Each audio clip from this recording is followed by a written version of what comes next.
Hello everyone, welcome back. The other day I asked you what questions you've always wanted to ask a guitar store employee. I used to work at a guitar store for a number of years. I even still have my old name badge here. So today I'm going to be answering those questions. But before we get into it, I want to quickly let you know that I recently relaunched my Patreon page, offering some new rewards and just kind of rethinking the whole thing. Patreon is basically an online tip jar which helps content creators like myself deal with the unpredictable nature of earning a living through YouTube. Going forward, I see Patreon being a bigger and bigger part of what I do as I try to navigate the ups and downs of this ever-changing platform. If you'd like to support the kind of content that I create, getting involved over there goes a long way in helping me bring you videos like this. For more information, check out patreon.com/samuraiguitarist. I'll also put up links in the description. Anyways, let's get to it. To kick things off, I'll give you a short backstory. I worked at my hometown's Long & McQuaid, which is the biggest music store chain in Canada from ages 16 to about 20. This would have been 2003 to 2007. My role there was pretty low on the totem pole. During the school year, I would work part-time, and during the summers, I would work full-time. I was a general sales guy, mainly dealing with guitars, though I like to help out in whatever other departments if it was needed. And besides that, I would just do stuff like stocking shelves, putting tags on stuff, cleaning up, odd jobs like that. Take that into account as I tell you about my experience. I was pretty young and things have likely changed a fair bit over the last 15 years, but nothing is going to be off limits today, so here we go. I'm going to kick this off with my friend and former colleague Mark London, who says, "Did you work there when the guy took a dump talking to Phil?" I did not. This comment alone has already made this entire video worth it. Next time I'm in the store, I am definitely gonna need the whole story here. Next up, Gen CVH asks, what is the thing that I hated most about the experience? The worst part, and I think many people who've worked in retail will vouch for this, was boredom. When the store was busy, it was great, time would fly by, but when it was empty for long periods of time, it would just feel like time came to a standstill. Shelves can only get so stocked, guitars can only get so clean. Working 8-hour shift in the middle of winter when absolutely nobody was coming in was pretty painful at times. I would do stuff like buy a scratch and win lottery ticket and scratch one thing off every 15 minutes or browse MySpace, stuff like that to pass the time. George12 asks, how often did I get to chill and play the guitars? If you get bored, you can just go and play the guitars, right? Not as much as one would think. You could do it a little bit here and there, but it was kind of discouraged because it doesn't look great if a customer walks in and all the employees are just kind of doing their own thing, jamming away. As a customer, you might feel like you're interrupting the salesman, which is definitely not the atmosphere that a store wants to create. So if a new guitar came in and you wanted to test it out a little bit, fine. If you picked a guitar up every now and then and played a couple things on it, that was cool too. But if you started going to like an intense practice thing or playing too much, you'd probably get a talking to, which I know did happen to me a few times. Next up, Deacon James asks, how did I get the job? Not long after I started playing guitar at age 13, I began hanging around the store quite a bit. I loved checking out the gear, just being around guitars, and I desperately wanted to work there from early on. I would every now and then ask the employees if they were ever hiring. They never said that they were, at least they had no interest in hiring a scraggly teenager whose only work experience had been reffing hockey. So I remember my dad telling me that if I wanted to work there, I needed to do something to make up for this lack of experience and to stand out from all the other young guitar players who were dropping off their resume there. One day I went in and talked to the manager and I was like, I really want to work here. So what I'm willing to do is stock shelves, change guitar strings, put price tags on things, whatever low level stuff you need done, I'll do it and you don't even have to pay me so that I can show you that I'm responsible and hardworking. And when a job eventually does become available, hopefully I'll be first in line. I eventually went and talked to the manager and asked if I could have a job. He said yes, and I started working Thursdays and Fridays from 4 to 8, and then I would also go on Saturdays for the full day. Jared Ethan Smith asks, what was the worst type of customer? Without a doubt, the unrelentless hagglers, the guy who would just never stop trying to grind you down on the price. There were no commissions, and the price was just the price unless there was a problem with the instrument or we had to price match somebody else. Some people would just not take this for an answer, and they would be truly miserable to deal with. How much did I get paid? I think it was minimum wage or something close to it when I started there. So in 2003, that would have been about $7. And by the time I left there, I was up to $10 an hour. It wasn't great pay, but I was just happy to be working in a musical environment. Manny Diaz asks, what guitar did I sell the most? Without doubt, it was the Squier Strat pack, which was a beginner Squier Strat, which came with an amp and a bunch of goodies. It's the same reason if you go onto YouTube and you search up a piano tutorial, lesson number 1 has way more views than lesson number 100. A lot more people start playing guitar than the number of people who move on past that beginning stage. This one comes from a Patreon supporter named Rocco. And by the way, one of my Patreon rewards is that you get priority for topics for videos like this one. But Rocco asks, while working in the music store, did I ever witness a guitar being broken by a customer, and what did I do? Guitars falling off hangers was a very real thing. Sometimes customers would do strange things when they put the guitars back, like putting it on in a very strange or careless way, and they would fall to the ground. It is a very distinct and awful sound that will always stay with me. The whole store would go quiet and your heart would just kind of stop, especially if you saw it happening in slow motion from a distance. It wasn't especially common, but it probably happened more than you would think.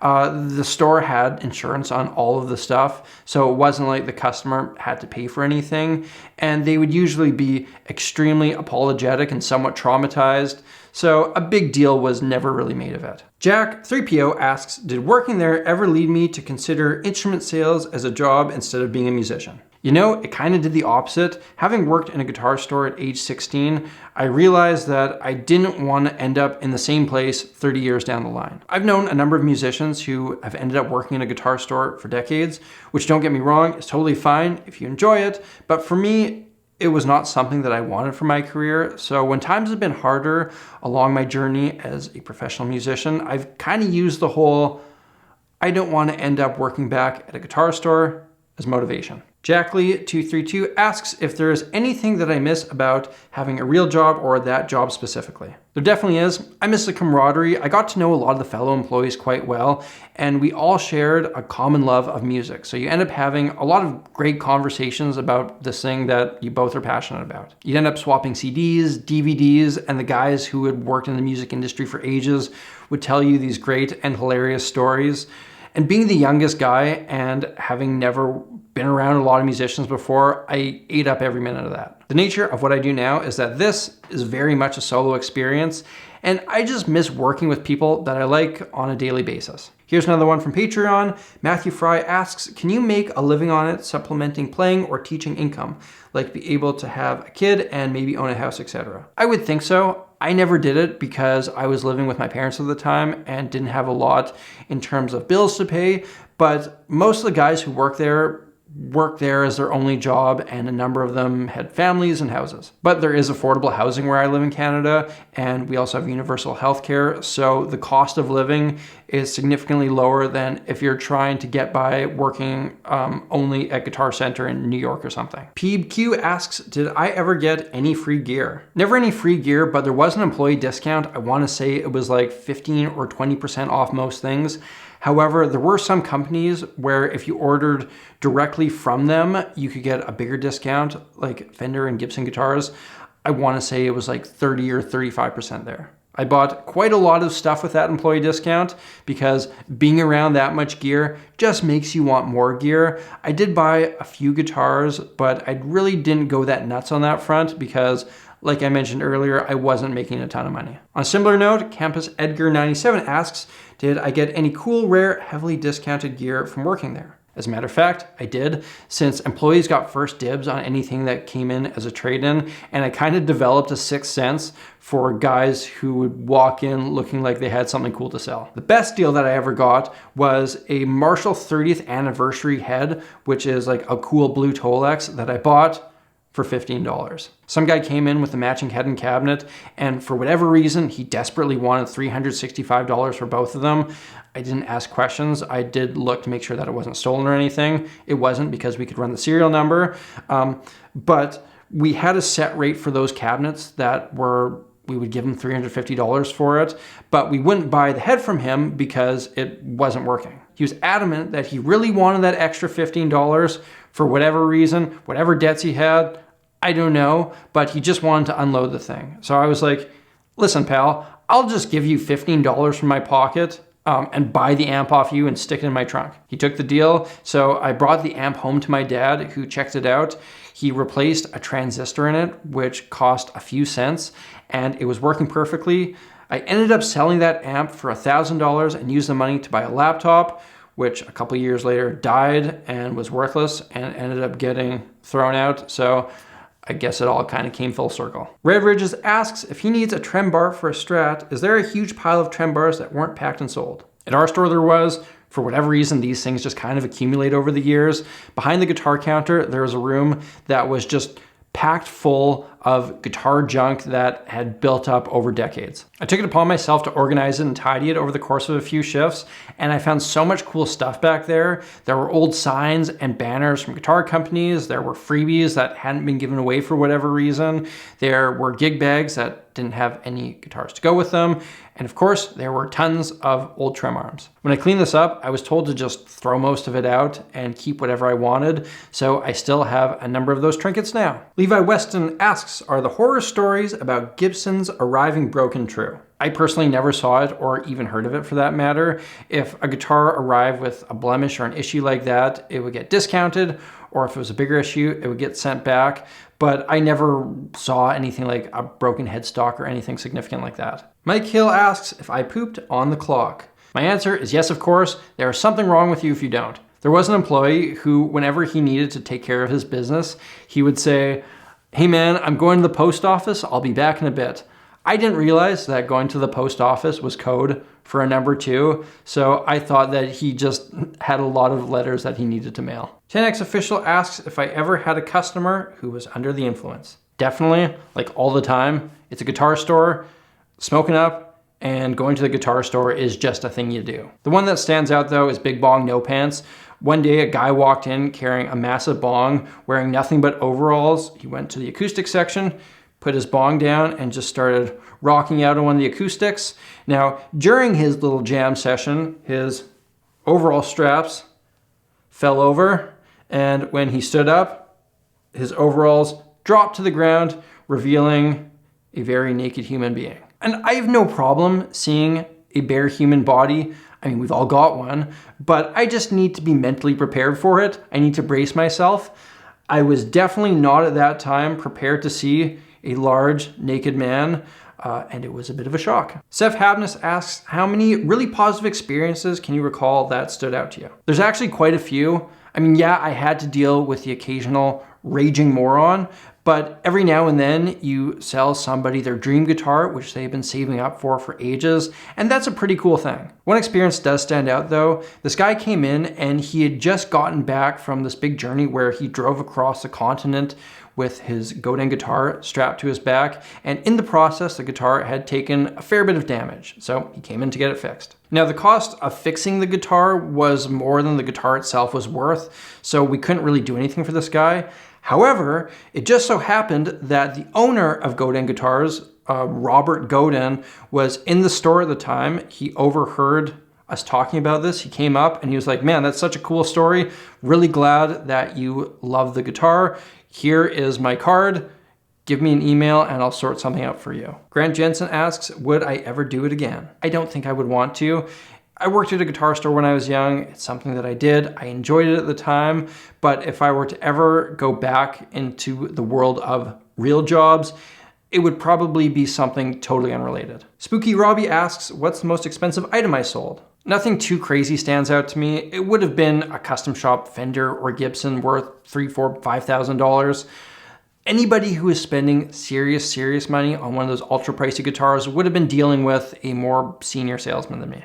A lot of people asked about this one. Did I ever deal with any famous customers? Now keep in mind, I worked in a guitar store in a city in the middle of Canada that has about 700,000 people. So the definition of famous around these parts may be different than yours. The biggest celebrity that I ever encountered was when I rented a guitar to an actress named Gina Gershon, who is like a character actress who has played a ton of small parts in a ton of different things. If you looked her up on IMDb, you would probably know a lot of the things she's been in, but she is by no means a household name. The other one that stands out is a singer-songwriter named Jackie Green, who is not a huge name by any means, but is someone that I'm a big fan of and was back then too.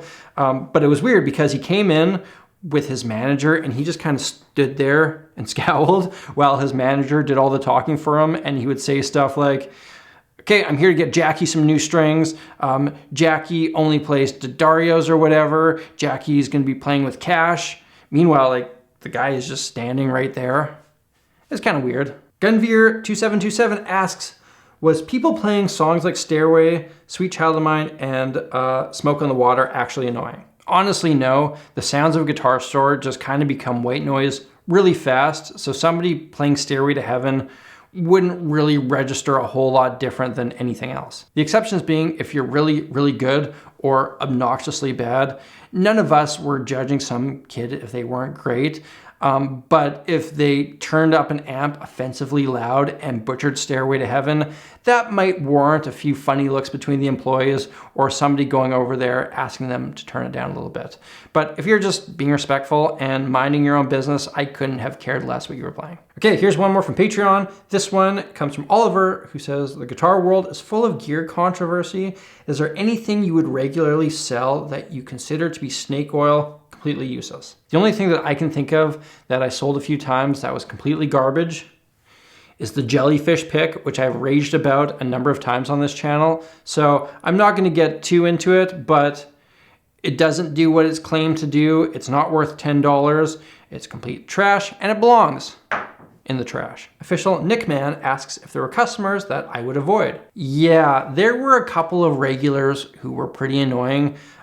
There's a type of person who just talks at you without any respect for your time or even having a conversation for that matter. There are a few of those guys who, whenever they would come in, I would try to seem like I was busy. And there are also some guys who were excessively needy.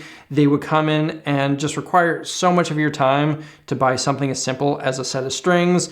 And then they would call you later that day asking you a bunch of questions about how to put the strings on their guitar. And then they would bring in the guitar the next day and get you to show you how to do it. And then the next day they would come back and try to return the strings. And like I mentioned earlier, there were also the customers who had the reputation of being the type who would aggressively try to haggle you down. So yeah, there were a handful of customers that I would try to avoid and maybe pawn off on another employee who didn't know better. Captain, obviously, whose name gets cut off, asks, what's the most infuriating thing that I witnessed while working there? Some guy was jamming out, rocking on a Les Paul, really getting into it, and he stuck his tongue out and licked the guitar neck, which is just not appropriate behavior in any respect. So I went over there and I called him out on it. I was like, sir, you can't do that. And he denied the whole thing and was actually upset with me. But I know what I saw. Josh XMS asks, what demographic were the biggest spenders? For guitars, wealthy, baby boomer, weekend warrior, rock and roll type dads who weren't usually especially good, but could kind of get through some tunes and some licks. These were the guys who were buying the custom shop guitars. But the biggest spenders out of everyone were actually the club owners who would come in and just spend ridiculous amounts of money on sound systems.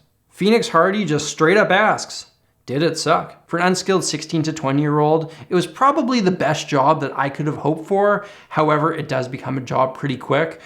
When I left, I was ready for something else, but the whole thing I would say was a net positive. Okay, let's do one more here. Brady Meinhardt asks, were there any guitars that came through that you wish you would have bought? Oh man, this is a bit of a painful one. So this one time, a guy came in with a vintage 60s red Gibson 335 that was in absolutely beautiful shape. He had inherited it from his dad and wasn't a musician himself, so he just wanted to sell it. We told him that we weren't a vintage instrument dealer and it definitely wasn't in his best interest to sell the guitar to us. We would give him something like $2,000 for it, sell it for $3,000. So he definitely could have got a lot more if he sold it privately. He left with the guitar. I thought that was that.